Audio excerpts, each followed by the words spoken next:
है, न सुविधाएं हैं, कुछ नहीं है, लेकिन वहाँ ज्ञान और विद्या तो बहुत अच्छी होती है। तो वो देखने के लिए नहीं जाना होता है, जानने समझने के लिए जाना होता है। ये भाषा अभी कम होने लगी है ना। और हम दो विश्व भर के 200 यूनिवर्सिटीज में भारत की एक भी नहीं है। क्यों नहीं है? मानक ही ऐसे सेट हुए हैं कि आपके विद्यापीठ में भवन और बाकी सारी सुविधाएं कैसी हैं, ये एक मानक है। आपके यहाँ पेटेंट कितने मिले हैं और उस पेटेंट से आय कितनी होती है, वो दूसरा मानक है। रिसर्च विभाग है वो कितना समृद्ध है, रिसर्च जर्नल प्रकाशित होते हैं कि नहीं, रिसर्च जर्नल में आपके अध्यापकों का के लेख प्रकाशित हुए कि नहीं हुए हैं कि नहीं है, आपने इंटरनेशनल सेमिनार्स में भाग लिया है कि नहीं लिया है, और अपने यहाँ इंटरनेशनल सेमिनार्स का आयोजन किया है कि नहीं किया है। आपके यहाँ सारी एक्टिविटीज माने स्विमिंग भी है, हॉर्स राइडिंग भी है और ट्रैकिंग भी है, और ये सारा होता है कि नहीं। अब ये सारा का सारा क्या है? आर्थिक और भौतिक सुविधाएं, ये मानक बन गए। तो आपने ज्ञान शाखा को भी, ज्ञान को भी पेटेंट के संख्या में, रिसर्च जर्नल की इसमें, रिसर्च सेमिनार की इसमें, तो फिर अब क्या होता है, हर कोई रिसर्च जर्नल में अपना लेख छपवाता है, या 10 अध्यापक मिलकर स्वयं की एक रिसर्च जर्नल प्रकाशित करते हैं, अपने लेख उसमें डालते हैं, खर्चा भी कर लेते हैं। ऐसा जो एक्रेडिशन हमारे देश में भी होता है वो ऐसे होता है। तो फिर जो गुरुकुल की कल्पना करते हैं ना, वो भी इसी संदर्भ में सोचने लगते हैं। हमारे यहाँ एक आए थे भरूच से, बड़ा ग्रुप आया था। हमने 7 वर्ष तक 100 छात्रों को भोजन, निवास, वस्त्र आदि पूरी व्यवस्थाएं कर दी है। हमको कहीं से भी समाज से मांगना नहीं पड़ेगा और निःशुल्क हम चला सकते हैं, इतना हमने इकट्ठा कर लिया है। 100 छात्र तो आ ही जाएंगे, लेकिन 100 छात्रों को पढ़ाने वाले आचार्य कहाँ हैं?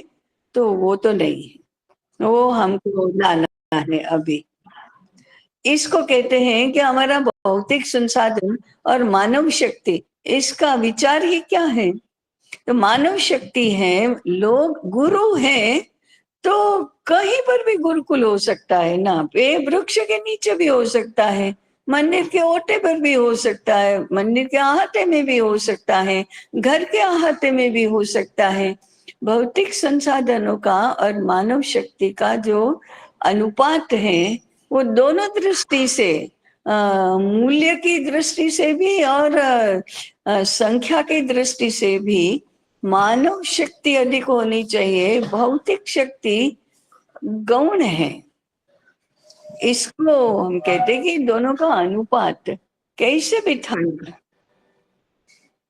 इसके लिए हमारे माने भारतीय चिंतन की उसमें ज्यादा आवश्यकता है।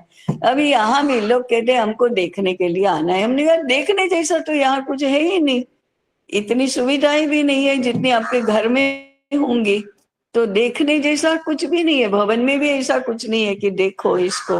हाँ, जानना हमको देखकर भी किसी को नहीं लगता कि हाँ कुछ है। जानने समझने के लिए आना चाहिए।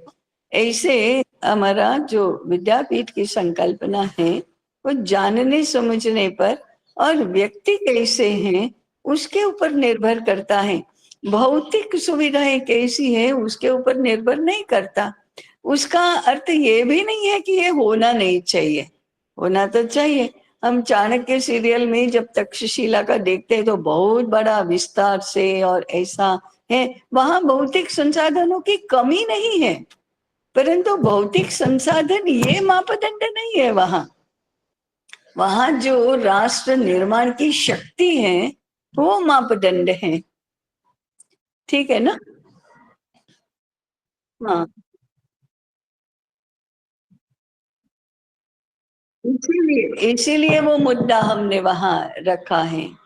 ये हमारा तो विचार क्लियर हो पहले कि हमको मूल्य किसका मानना है और और विश्वास किसके ऊपर करना है।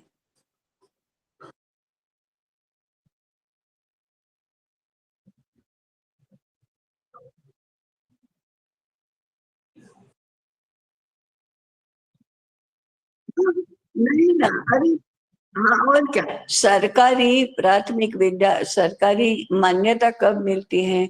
आपके पास 20 बाय 20 का एक कमरा हो तब वो एक कमरा माना जाएगा। ऐसे आपको चौथी तक का विद्यालय करना है तो इतने कमरे होने चाहिए और इतने फर्नीचर होना चाहिए और इतना मैदान होना चाहिए, और ये तो वहां से तो सोच शुरू होती है कि आपको मान्यता ही नहीं मिलती। तो मान्यता तो भौतिक इसके आधार पर मिलती है, इसको बदलना। हाँ, स्कूल को गया तो स्कूल माने स्कूल का भवन, ये आइडेंटिफिकेशन हो गया कि इसलिए इस मुद्दे पर ज्यादा जोर देने की आवश्यकता है कि हमारे मानक भौतिक ना हो, मानवीय हो।